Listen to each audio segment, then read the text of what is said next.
Bu günlərin biz avtizm spektr pozuntusunda genetik yanaşmalar haqqında danışacağıq. Ümumiyyətlə, avtizm spektr pozuntusu biz artıq bilirik ki, dünyada ən çox yayılmış neyroinkişaf fərqliliyidir və artıq dünyada 59 uşaqdan birində görülməkdədir. Avtizm spektr pozuntusu əsasən sosial ünsiyyət çatışmazlığı və təkrarlanan davranışlarla özünü göstərir, amma bununla yanaşı bir sıra digər dəyişikliklər də olur uşaqlarda. Belə ki, nevroloji dəyişikliklər əsasən epilepsiya %30%-ə qədər görülür, həmçinin əqli gerilik %45-ə qədər, mədə-bağırsaq problemləri, motor anomaliyaları və yaxud da ki, yuxu pozğuntuları kimi bir sıra digər əlamətlərlə birlikdə görünür və bunlar hər bir uşaqda fərqli şəkildə görünür. Bəzilərində bir problem daha çox, digərində daha zəif şəklində görülür və buna görə də avtizm spektr pozuntusu bir fərqli heterofenotip göstərən bir neyroinkişaf fərqliliyidir. Avtizm spektr pozuntusunun baş verməsindəki alt səbəbləri biz baxdığımız zaman bu da bir növ xərçəng modelinə bənzəyir. Belə ki, bir neçə səbəblər nəticəsində yaranır. Heç bir amil təklikdə həmin bu neyroinkişaf fərqliliyin yaranmasına səbəb olmur. Belə ki, əsasən təməlində genetika durur və genetik dəyişikliklər, genlərdə olan və yaxud da xromosomlarda olan bir sıra dəyişikliklər, bunlar tək nukleotid polimorfizmlər ola bilər və yaxud da ki, böyük delesiyalar, duplikasiyalar ola bilər, yeni formalaşmış mutasiyalar ola bilər. Bunlar hamısı əgər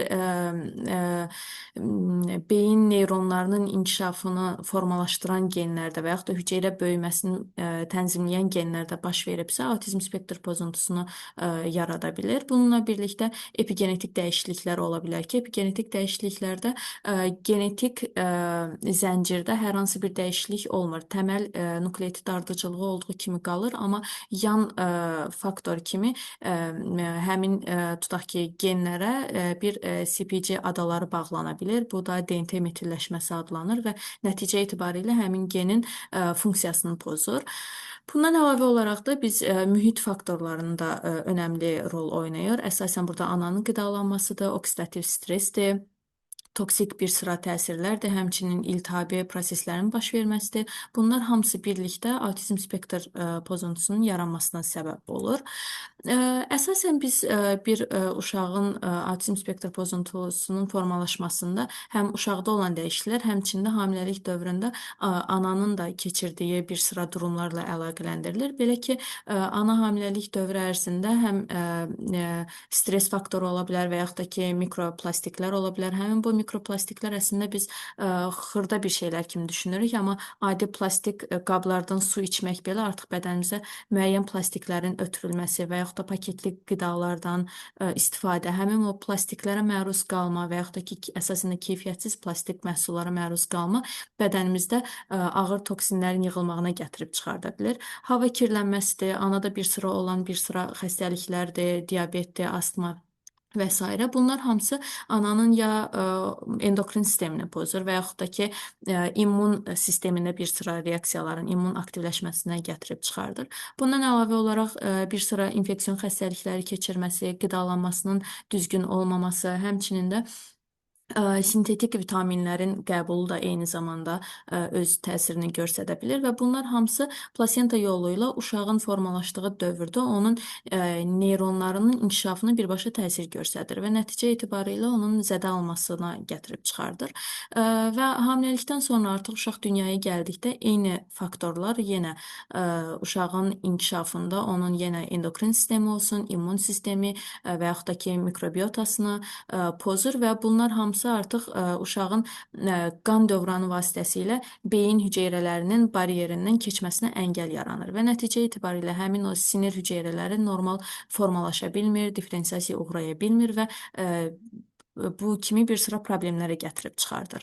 Ümumiyyətlə, avtizm spektr pozuntusunun genləri həmin bu neyronların formalaşmasında müəyyən fərqliliklərə gətirib çıxarda bilir. Məsəl üçün, bir sıra genlər var ki, onlar sinaptik funksiyaların pozulmasına gətirib çıxarda bilər. Sinapsların formalaşması və yaxud da ki, neyronlar arası əlaqənin ötürülməsi kimi bir sıra funksiyaların pozulmasına, məsəl üçün, SHANK3 genini və GRINK2B genini misal göstərə bilərik. Bundan əlavə olaraq neyronal səviyyədə təsir göstərən genlər var. Əsasən neyron diferensiasiyası, hüceyrənin böyüməsi, istiqamətləndirilməsi, akson istiqamətləndirilməsi kimi bir sıra dəyişikliklər isə PTEN genidir və yaxud da ki, mTOR siqnal yolundakı bir sıra genlər buna səbəb ola bilir.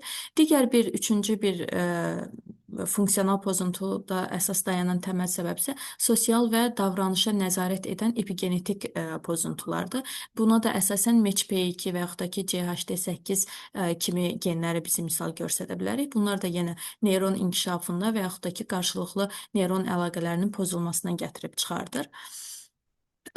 Biz ümumiyyətlə bir hüceyrənin bölünməsi, böyüməsi, ümumiyyətlə bioloji bir prosesin baş verməsi üçün bizim genlərimiz, genetik kodlarımız müəyyən bir komanda verir, belə deyək. Həmin bu komandanı isə siqnal yolları vasitəsilə verir.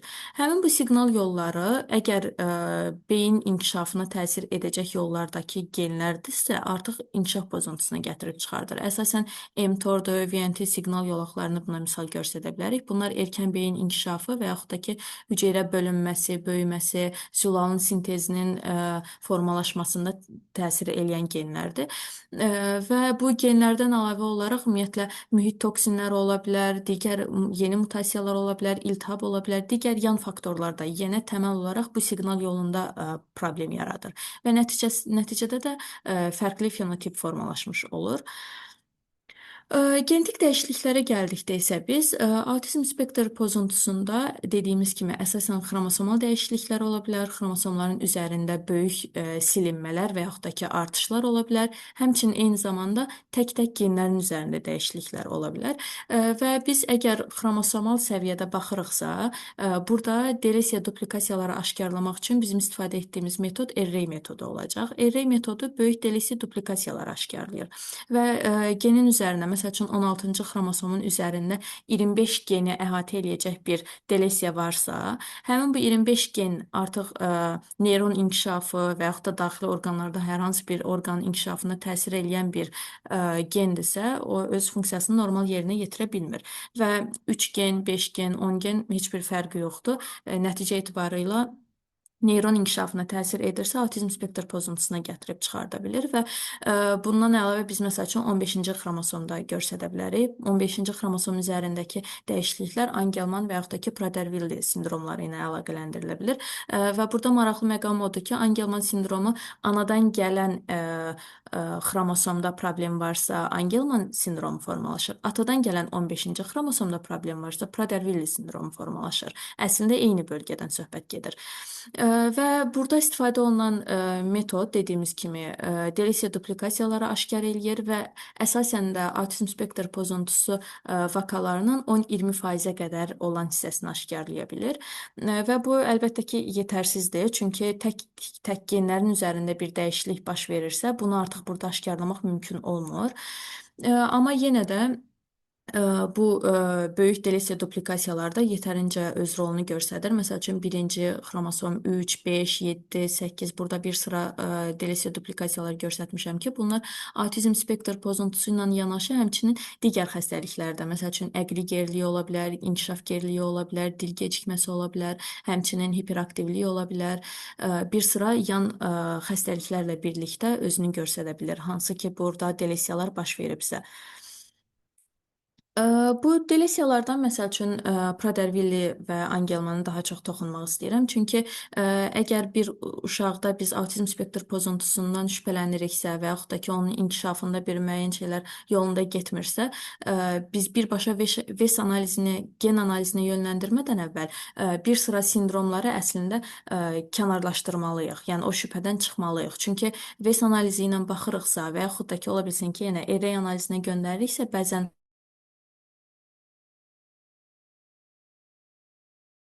sindromundan şübhələniriksə, burada onun özünün testi var. Həmin testə yönləndirmək lazım. Ya MLPA ya da metilyasiya analizi ola bilər.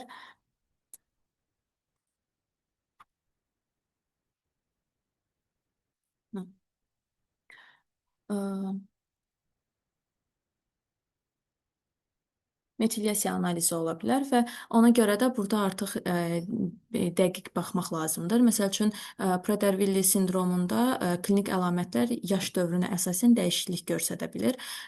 Uşaq yeni doğulduğu zaman zəif əmmə ilə özünü göstərə bilər və yaxud da ki, qidalanmasının zəif olması, əzəli zəifliyinin, hipotoniyasının olması, inkişaf gecikmələri özündən göstərir birlikdə.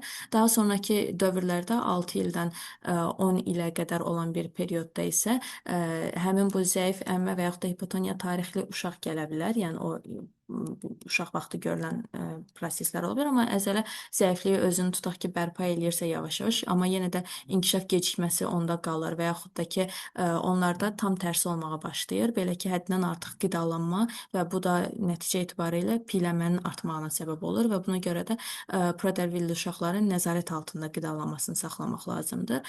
Bundan əlavə olaraq yüngül əqli gerilikdir, koqnitiv pozğunluqlardır, hipotalamik hipogonadizm görülə bilər, bir sıra autizm spektr pozuntusunun əlamətlərini göstərə bilər. Bundan əlavə isə əl və ayaq barmaqlarının daha kiçik olduğunu görə bilərik və rəftarlarında isə özünün dərisini yolması və yaxud da daha aqressiv kimi bir sıra problemlər görünür. Eyni zamanda yuxu pozuntuları görünə bilər.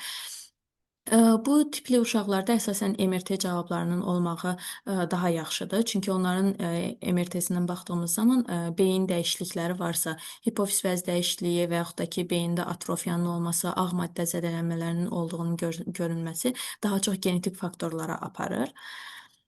Angelman sindromu isə dediyimiz kimi Prader-Willi ilə eyni bir xromosomda, eyni bir bölgədə olan dəyişiklikdir və Angelman sindromunda yenə ağır inkişaf gecikməsidir, əqli qüsurlardır, nitq pozğunluqlarıdır, aşağı ətraflarda əsasən daha çox titrəmə görülür və getdikcə onların yaşam şeyləri daha da zəifləyir. Bu uşaqlarda isə daha çox anlamsız gülmək, həyəcanlı hərəkətlər və yaxud da ki, həmişə üzünün gülümsəmə emosiyasını daha çox görürük. Yenə bunlarda əqli gerilik olur və yaxud da ki, nitq qüsurları özünü birlikdə göstərir, hərəkətlərində tarazlığını saxlaya bilmirlər. Və burada əsasən bu uşaqlarda əlavə olaraq suya daha çox marağın olması, yenə əlavə faktorlardan qəbizlikdir, skalyoz və yaxud da ki, əlavə piyələnmənin olmağını görə bilərik. Yenə MRT-sinə baxıldığı zaman onlarda beyində atrofiya və yaxud da ki, miyelinin itməsi, yəni atrofiyası görülə bilər, amma çox vaxtı Prader-Williyə nəzərən daha beyin quruluşunun daha normal olduğu görünür. Fragile X sindromu, bu da artıq bir sindrom halında təsdiqlənmiş bir xəstəlik qrupudur, sindromdur belə deyək. Fragile X sindromu digər Prader-Willi və yaxud da digər sindromlardan fərqli olaraq burada delesiya və duplikasiya çox nadir bir ehtimaldır, 1%-dəndir. Bu xəstəliyin formalaşması tək genin üzərindəki nukleotid ardıcıllığının sayının artmağına görədir. Məsəl üçün, FMR1 genində SGG nukleotid ardıcıllığı var və bu normalda 55-ə qədər olmalıdır bu trinukleotid ardıcıllığı.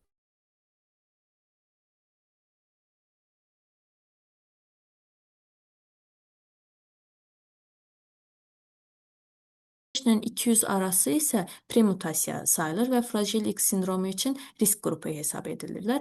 Fragile X sindromu olan uşaqlarda əsasən yenə autizm spektr pozuntusu görülə bilər. Bunlarda yenə əqli inkişaf gerilikləri və yaxud da ki, dil inkişaf ləngimələri görülür. Amma həmçinin onların ailə tarixçəsinə baxdığımız zaman ana və yaxud da ata tərəfdən keçən bir əqli inkişaf pozğunluğu və yaxud da ki, onlarda qadınlarda yumurtalıq çatışmazlığı erkən yaşda baş verən bir hal kimi dəyərləndirilə bilər. Bundan əlavə olaraq beyin MRT-sində yenə ağ maddə dəyişiklikləri, lezyonları, beyin atrofiyasıdır. Həmçinin yaddaş pozğunluqları, yenə dediyimiz kimi aşağı ətraflarında neuropatiya və yaxud da ki, qohumlarında və ya özlərində irəliləyən yaş zamanlarında titrəmə, əl titrəməsinin artmağı qeyd olunur. Və Fragile X sindromunun məsəl üçün tək gen xəstəliyi olmasına baxmayaraq, burada yenə VES analizinin istifadəsi effektiv olmur. Burada yenə Fragile X sindromunun şübhəsinə əsasən ya metilyasiya analizi və yaxud da ki, spesifik olaraq həmin bölgəyə baxan digər bir metodlardan istifadə edib baxmaq lazımdır. Həmçinin burada frajilik sindromunda yenə yetkinlik dövründə bir qədər dəyişikliklər baş verə bilər. Məsəl üçün hipotoniyadır, reflüksdir, qıcolmalardır, yuxu pozğunluqlarıdır, əzələ yumşaqlığının olması, skalyoz, yastı pəncə kimi əlamətlər erkən dövrlərdən görünməyə başlayır və uşaqlarda dəri həddindən artıq yumşaq və hamar formada ola bilir və onların erkən inkişaf mərhələləri də gecikir. Məsəl üçün öz-özünə oturmağı daha gec, gəzməsi 20 aylığından sonra və yaxud da ki, söz istifadə etməsi daha gec hallarda baş verir və bundan əlavə olaraq həmin bu frajilik sindromunda biz yaş artdıqca spesifik üz xüsusiyyətlərinin formalaşdığını görə bilərik. Uzun üzdür, çıxıntılı alın, çıxıntılı çənə və böyük qulaqlar şəklində göstərir. Amma kəllə üz malformasiyasının formalaşması biraz daha yəni normal olan versiyalarda, variantlar da var bu şeylərin və ona görə kəllə öz xüsusiyyətlərini biraz daha orta dərəcədə dəyərləndirmək lazımdır. Çünki premutasiyanın təsirindən asılı olaraq görülə də bilər, olmaya da bilər. Daha sonraki ilərləyən zamanda isə ürək qüsurlarıdır, aorta kökünün böyüməsidir və yaxud da ki, sosial fobiyaların formalaşmağı, narahatçılıqdır, həmçinin onlarda düşmənçilik hissinin artmağı, daha çox psixiatrik pozuntuluqlar, narahatlıq, qıcolmalar, həyəcan, OKB kimi və həmçində depressiya kimi əlamətlər özünü göstərir və bunlar da eyni zamanda avtizm spektr pozuntusunda da bir sıra görülən əlamətlərdir. Ümumiyyətlə avtizm spektr pozuntusunda olan biz daha çox delesiya duplikasiyaları danışdıq və delesiya duplikasiyalardan əlavə isə genlərin üzərində tək-tək nöqtə mutasiyaları baş verə bilər. Həmin bu nöqtə mutasiyalarının baş verdiyi zaman isə yaranan xəstəlik qrupları fərqli olur. Məsəl üçün TSC1-2 genində baş verən dəyişikliklər autozomal dominantdır. Yəni bir dəyişikliyin baş verməsi artıq xəstəliyin özünü göstərməsinə səbəb olur. Tubular skleroz kompleksi xəstəliyini formalaşdırır və yenə bu da özünü bir növ avtizm spektr pozuntusuna bənzər rəftarlar özünü göstərir. Həmçinin onlarda amma biraz daha baxsaq biz ürək rabdomiyomlarını görə bilərik əlavə olaraq və yaxud da ki, formalaşan miyomalar daxili orqanlarda da görülə bilər. Bundan əlavə olaraq neyrofibromatozlar, məsəl üçün NF1, NF2 genindəki dəyişikliklərdir. Bu da autozomal dominant ötürülür, yəni bir mutasiyanın olmağa kifayət eləyə bilir. Bu ən çox bizim bildiyimiz kafeloid ləkələri ilə spesifikdir. Həmin bu ləkələrin olması və yaxud da ki, böyrəklərdə və fibromaların olması ilə özünü göstərir. Bir sıra xəstəliklər isə X-ə bağlı olaraq formalaşır. X xromosom üzərində olduğuna görə belə adlandırılır. Məsəl üçün Rett sindromudur. Rett sindromu biraz Angelman sindromuna da bənzər xüsusiyyətlər göstərir. MHP2 geninin funksiyasının pozulması ilə yaranır və X xromosomunda olduğuna görə burada qızlarda daha yüngül, oğlanlarda isə daha ağır fəsadlarla nəticələnir. Oğlan uşaqları əsasən Rett sindromunda 2 yaşından daha aşağı yaşlarda artıq vəfat eləyir. Amma qızlar ilərləyən zamanlarda yenə əzələ zəifliyi olsun və yaxud da ki, əqli inkişaf pozuntuları ilə birlikdə həyatını davam elətdirirlər. Frajilik sindromu haqqında isə danışdıq. Frajilik sindromu yenə oğlanlarda daha ağır, qızlarda isə bir növ oğlanlara baxın daha yüngül formada özünü göstərə bilir. Bəs bu tək genlərdə olan dəyişikliklər ümumiyyətlə necə funksiya pozuntularına səbəb ola bilər? Bunlardan biri məsəl üçün folat çatışmazlığı ilə nəticələnən bir prosesdir. Məsəl üçün biz normal insan beynində proses necə gedir? Tutaq ki, qan dövranı vasitəsilə folat alımını alfa folat reseptorları vasitəsilə beyinə normal şəkildə, nüvəyə normal şəkildə ötürülür və o RFC folat daşıyıcılarından istifadə edir bu prosesi yerinə yetirmək üçün.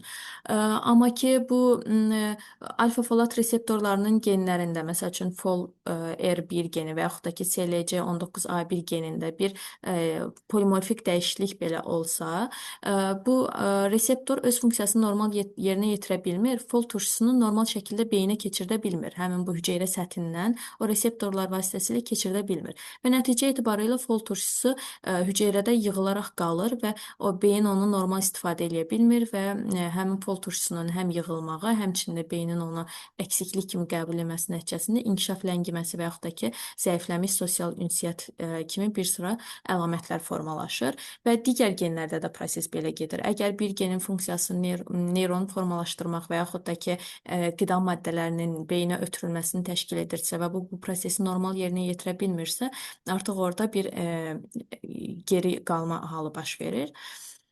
Ümumiyyətlə, həmin bu genlərə baxılması nəticəsində autizm spektr pozuntusu ilə əlaqələndirilən genlər hamısı Safari databazasına əlavə edilir. Safari databazasında hal-hazırda 1200-dən çox potensial olaraq autizm spektr pozuntusunda özünü göstərə biləcək olan genlər yığılıbdır. Və həmin genləri onlar müəyyən qədər belə deyək, çərçivələrdə, mərhələlərdə göstərərək bir-birindən ayırırlar ki, gen qruplaşmaları formalaşdırılsın və daha rahat şəkildə analiz edilsin. Məsəl üçün, özünü tamamilə təsdiqləmiş genlər var. MHP2-dir, elə Fragile X-in FMR genidir. Bunlar sindromik olaraq öz təsdiqini tapdığı üçün ən üst mərhələdə və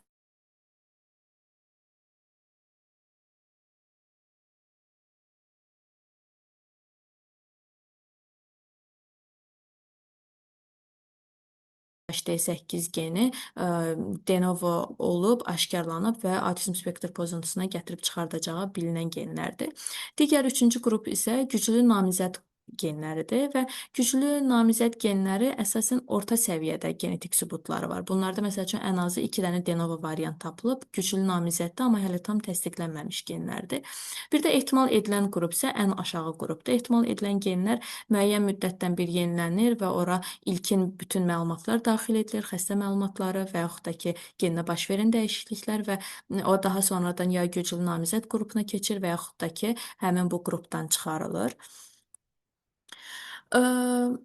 Biz ümumiyyətlə həmin bu genləri bayaq da dediyimiz kimi bir sıra genlər sosial davranışlara təsir edə bilər, bir sıra genlər sinaptik ötürülmələrdə, bir sıra genlər isə neyronal hüceyrə səviyyəsində təsir göstərir və əsasən məsəl üçün MHP2-dir, SHANK3-dir sinaptik formalaşmada, sosial davranış genlərində yenə CHD daha çox özünü göstərir. Trio genləri isə neyronal funksiya pozuntularının daha çox görülməsinə rol oynayır və bu şəkildə qruplaşmalar yaradırlar.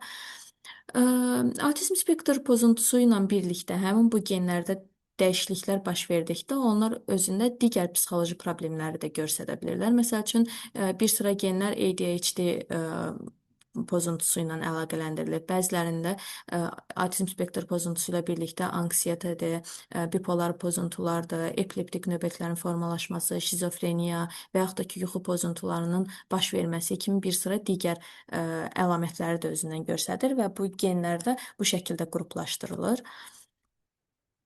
Biz ümumiyyətlə autizm spektr pozuntusunda istifadə etdiyimiz metodları belə deyək, bir CNV-ləri aşkarlasın, delesiya duplikasiyaları görsün deyənə array metodundan istifadə etdik, amma array metodu bizə bir 20%lik bir nəticə verir. Çünki daha xırda gen dəyişikliyi idisə, biz onu o metoddan görmürük.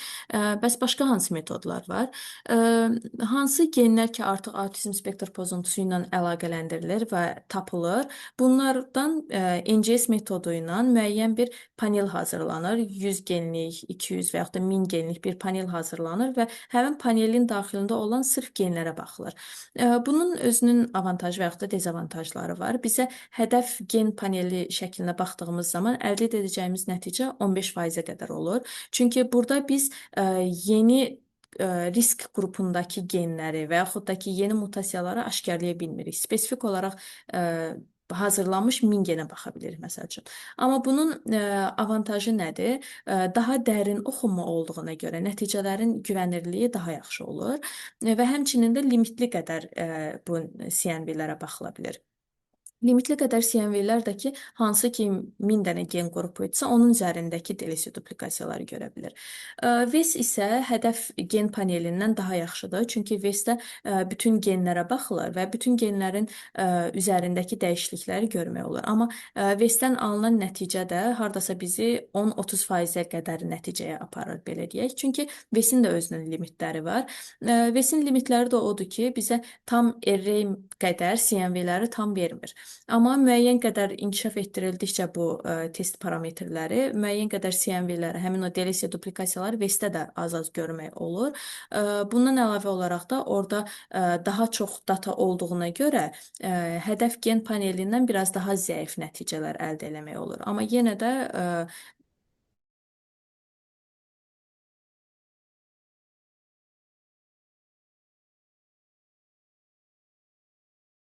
ekzonlara baxırıq və intron bölgələrdəki dəyişikliklər aşkarlana bilmir.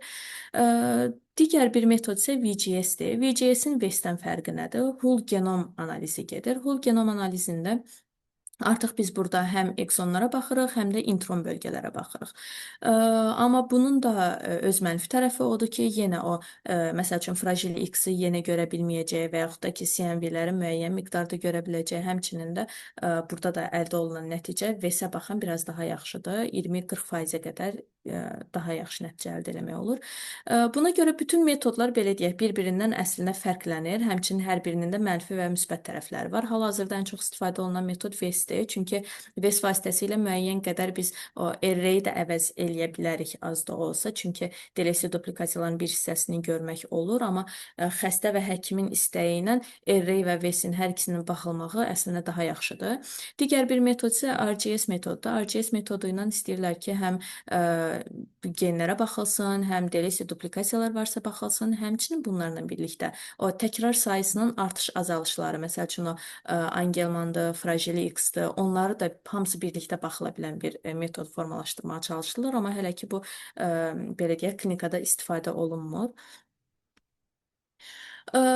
Bir də biz bütün bu nə qədər genetik araşdırmalar etsək də, bu variantlar, genetik mutasiyalar öz təsdiqini tapsa da, genetikadan əldə etdiyimiz nəticə maksimum %80-ə qədər yüksələ bilir. Nəyə görə? Çünki bizim hər zaman bir somatik mozaik mutasiya ehtimalımız qalır. Belə ki, epigenetikasına baxdıq, copy number variationına baxdıq, tutaq ki, daxili xarici mühit faktorlarını araşdırdıq və yaxud da cinsiyyətə bağlı faktorları araşdırdıq. Amma yenə də genlərdən birində tutaq ki, heterozigot mutasiya baş vermişdi. Avtozoma resessiv xəstəlikdən tutaq ki, söhbət gedir və orada ikinci bir mutasiya bəlkə də ola bilsin ki, somatik halda beyin hüceyrələrində formalaşıb və bunu biz qan analizində görə bilmirik. Qan analizində sadəcə olaraq irsi ötürülən hissəsini görə bilirik. Amma beyində somatik öz-özünə baş vermiş bir mutasiyanı artıq görə bilmirik və ola bilsin ki, bəlkə də xəstədə ikinci hit vuruş deyirlər, double hit vuruşu, ikinci bir vuruş olduğuna görə bu prosesin pozulması gedir. Ona görə də xərçəng xəstəlikləri olsun, istər autizm spektr pozuntusu olsun, bunlarda %80-ə qədər genetik olduğu deyilir, amma %80 nəticə də əldə oluna bilmir təəssüf ki. Bu genetik dəyişikliklər tam DNT-nin üzərində baş verir və müəyyən mutasiyalar şəklində olur, amma bəs epigenetik bu işin hansı hissəsində durur və autizm spektr pozuntusunda əsasən 20-30%-ə qədər də bu epigenetik hissə durur. Belə ki, genetik baxdıq normaldır, xarici təsir faktorları azalır, amma epigenetik tənzimləmələrdə də problem ola bilir. Burada daha çox məsəl üçün DNT metilləşməsi və yaxud da ki, histon modifikasiyaları görülə bilər. Bunlar dediyim kimi CBC adalardır, gedir genin müəyyən bir hissəsinə birləşir və həmin genin ekspressiyasını susturur. Yəni gen öz funksiyasını yerinə yetirə bilmir, kənar təsir kimi olur, amma bu əslində tam gen dəyişikliyi deyil də epigenetik mexanizm nəticəsində olur. Bu da müəyyən xarici faktorların nəticəsindən baş verə bilər.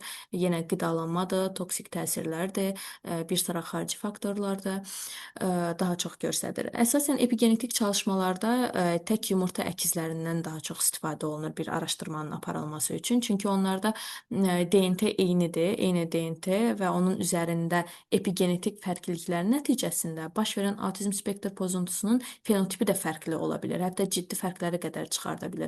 Sırf epigenetik tənzimləməyə görə, epigenetik fərqlərə görə bir əkiz daha çox ağır fəsadlar görmüşkən digəri daha yüngül fəsadlar göstərə bilir.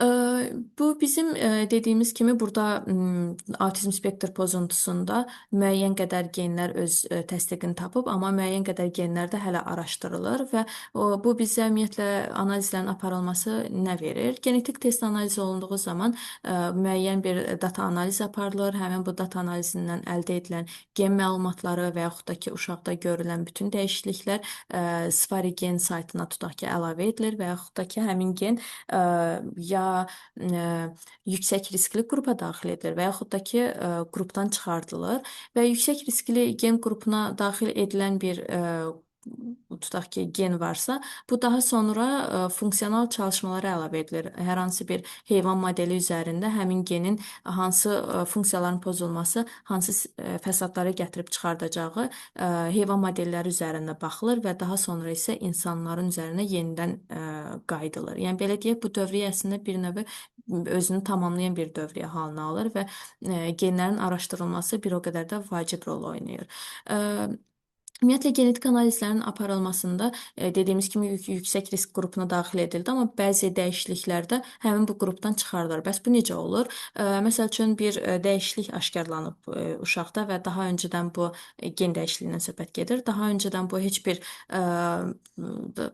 məlumat, bir klinika, bir mərkəz tərəfindən daxil edilməyibdi və qarşılaşdığımız ilk bir dəyişiklikdirsə, onu biz ana atada da baxırıq. Buna əsasən seqreqasiya analizi deyilir. Ana atada da həmin dəyişikliyə baxılanda, həmin tək gendəki bölgəyə baxılanda, ana atadan keçmiş bir dəyişiklikdirsə və ana ata sağlamdırsa, o artıq risk qrupundan çıxır. Böyük ehtimalla bu uşağın avtizm spektr pozuntusunun yaranmasına səbəb deyil deyə dəyərləndirilir. Amma ki, ana atada yox idisə bu gen dəyişikliyi, bu de novo sayılır. Yəni uşaqda yeni öz-özünə formalaşmış bir gen defektidir. Həmin o siqnal yoluna baxdıqda önəmli bir rol oynayır və yaxud da ki, yerləşdiyi bölgə proteinin sintez olunmasına ciddi fəsad yarada biləcək bir mərhələdədir deyə dəyərləndirdiyimizdə artıq yüksək risk qrupuna əlavə edilir və avtizm spektr pozuntusu ilə əlaqələndirilə bilir. Ona görə də verilən genetik analizin ümumiyyətlə cavablarının oxunulması da, onun interpretasiyası da önəmlidir. Orada dəqiq şəkildə baxıb həmin genin funksiyasını da bilmək lazımdır. Bu qədər. Avtizm spektr pozuntusunda hələ ki əldə edilən genetik məlumatlar bunlardır. Suallarınız varsa? Xaricə xanım, təşəkkürlər çıxışınız üçün. Yaqut xanımın sualı var idi, mesaj bölməsinə yazıb. Salam, autizm uşaq anasıyam. Uşaqda hiperaktivlik var, yəni oturmur. Uşağa Abilify verirəm deyə bilərsiniz. Uşaq bu dərmandan asılı qala bilər gələcəkdə. Bu haqqda məlumat istəyir Yaqut xanım. Biz daha çox işin genetik tərəfi ilə işləyirik deyə dərman preparatlarının təyini və yaxud da ki, onların yan fəsadlarının görülüb görülməməyini daha çox pediatr həkimlərindən soruşsalar daha düzgün məlumat əldə edə bilərlər. Bizdə avtizm spektr pozuntusu ilə məşğul olan Lalə doktor var və onun əminəm ki, köməyi sizə daha yaxşı dəyər. Bizim verəcəyimiz cavab sizi biraz səhv yönəldər və o bizim sahəyə girmir, belə deyək. Çox üzr istəyərək cavablandıra bilməyəcəyik sualı. Peyvənddən Lalə sonra doktorla ağır əlaqə metalın saxlasınlar. Lalə doktorla. İnşallah o daha düzgün yönləndirmə eləyər. əlaqə nömrəsini yazacağıq indi mesaj qutusuna. Lalə xanımdan alarlar Hı. randevunu. Peyvənddən sonra ağır metalın çəkməsi. Hal-hazırda peyvəndlə bağlı çox fərqli düşüncələr var. Mən öz düşüncəmə əsasən deyim ki, istər peyvənd olsun, istər hər hansı bir dərman preparatı olsun, qidalanmamız olsun, hər bir sintetik yolla əldə edilən bir şey müəyyən qədər dəyişikliklərə səbəb olur və avtizmdə elə bir xəstəlik qrupudur və yaxud da neyrofərqlilikdir ki, orada bir faktor sırf təsir göstərmir. Uşağın alt genetik polimorfik dəyişikliklər belə avtizm spektr pozuntusuna müəyyən qədər risk yaradır. Normalda polimorfik dəyişikliklər genetikada ciddi bir şeylər, fəsadlara səbəb olmur.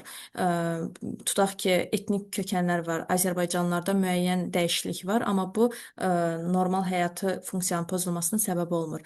Amma ki, bu polimorfik dəyişikliklərin sayı çoxdursa və yaxud da ki, önəmli genlərin üzərindədirsə, müəyyən uşaqlarda kənar faktorların təsiri ilə də bunu artırır.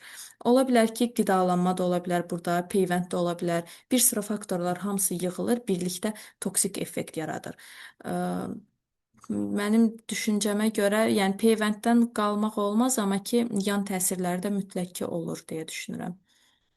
Bir sual daha gördüm. Genetik varsa dövrdə təyin etmək olurmu? Necə necə edək ki, belə uşaqların doğum sayı azalsın? Ə, Bizim eləyə biləcəyimiz şey qidalanmamız, ondan sonra təmiz havanın qəbulu, ə, ən çox maksimal halda belə deyək, paketli qidalardan uzaq durmaq, stress və sair digər faktorlardan özümüzü qorumaqdır, əsasən də hamiləlik dövründə.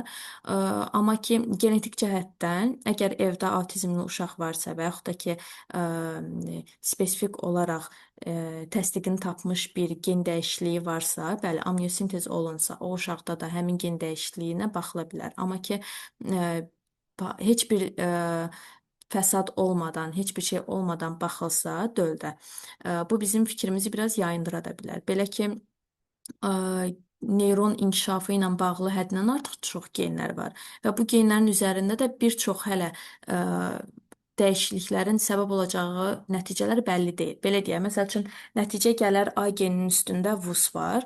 Biz o VUS-u bilmirik ki, hələ həqiqətən də avtizm spektr pozuntusuna səbəb olurmu, olmurmu?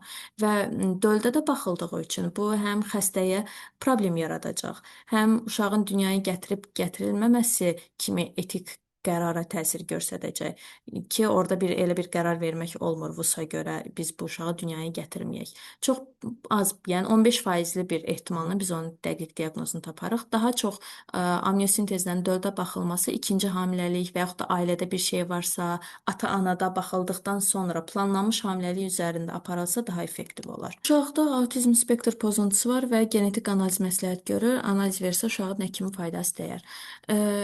Əvvəlcə uşağın həmin bu sindromlardan hər hansı birini sindromlardan biri uşaqda olub-olmadığı müəyyən edilir.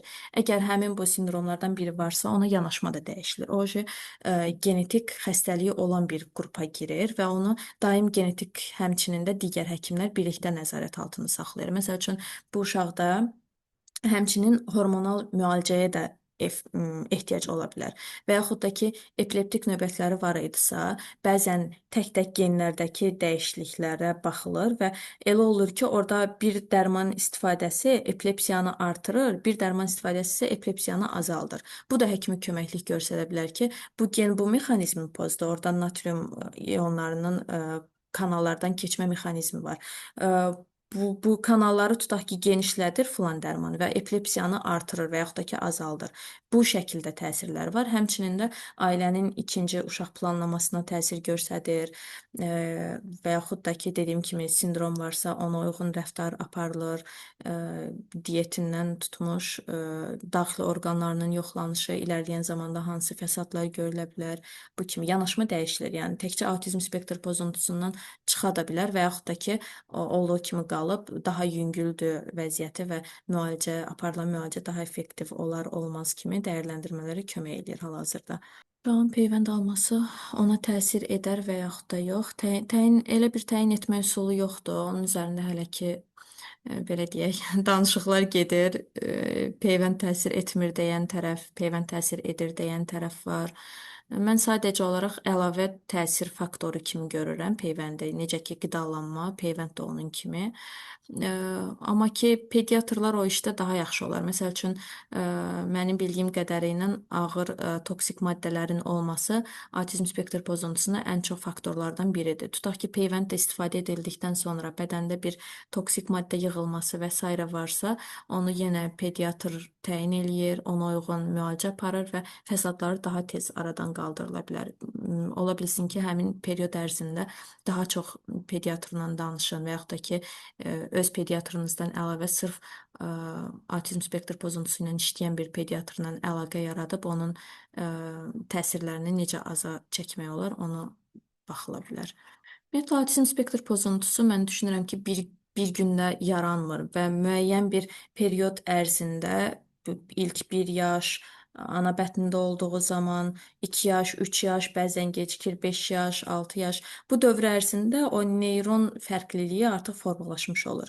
Ona görə də həmişə nə qədər erkən diaqnoz qoyulsa, bir o qədər effektivliyi artır. Çünki orada baş verən bir qidalanma təsiri, iltihab olsun, neyronun inkişafına nə ki mənfi təsir eləyirsə, onu bir o qədər tez aradan qaldırmaq daha yaxşı effektivdir.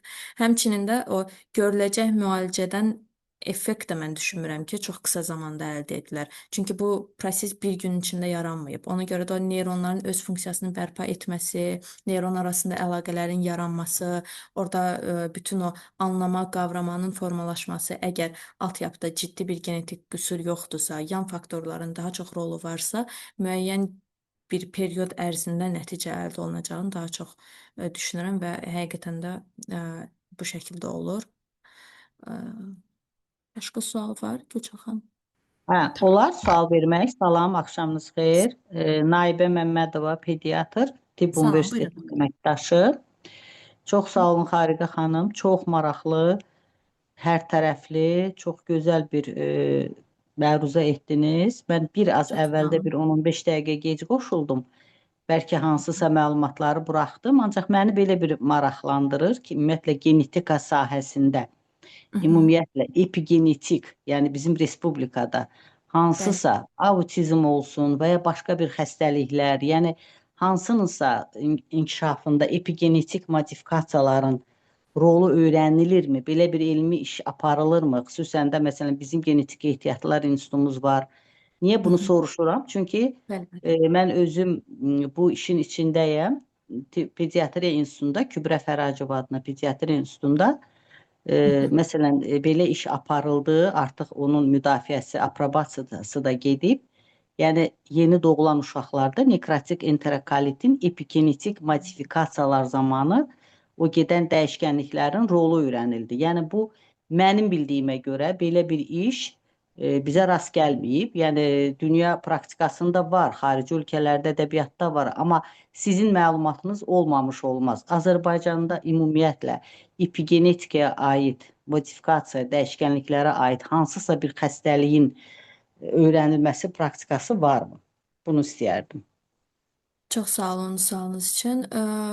Mənim bu dəqiqə belə deyək, elmi araşdırma tərəfini hələ ki dayandırmışdım. Doktorantura Aha, üçün hələ təzə müraciət edirəm. Ona görə bizim ölkədə daha çox elmi tədqiqat institutlarında aparılır. Ya elə olsun Tibb Universitetində bəlkə ola bilsin aparılır və yaxud da Genetik Ehtiyatlar İnstitutunda. O da hər bir tutaq ki doktorantura tələbəsi özü aparır həmin elmi işi və detallı açığı məlumatım yoxdur. Amma irəliləyişlər varmı? Var. Məsəl üçün mikro RNT-lərlə bağlı yaxın zamanda bir həkim məndən soruşmuşdu. Mikro RNT-lərə baxırdı.